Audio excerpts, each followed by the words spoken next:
अस्सलाम वालेकुम। मेरा नाम अदनान रज़ा ख़ान है और आज एक पैगाम है।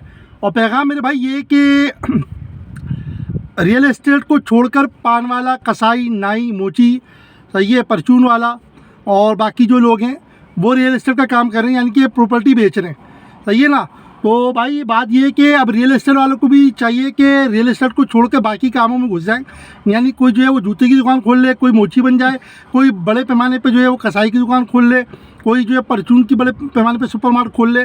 तो होना ये चाहिए कि भाई मुकाबला अब ऐसे ही होनी चाहिए, क्योंकि रियल एस्टेट के वालों के पास आने से सौदा जो है वो पान की दुकान पे पहुंचा हुआ होता है, परचून की दुकान पे पहुंचा हुआ होता है, नाई के पास पहुंचा हुआ होता है, कसाई के पास पहुंचा हुआ होता है।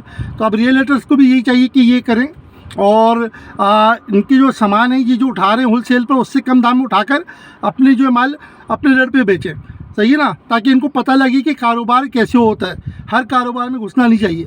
जज़ाकल्लाह, अल्लाह हाफ़िज़।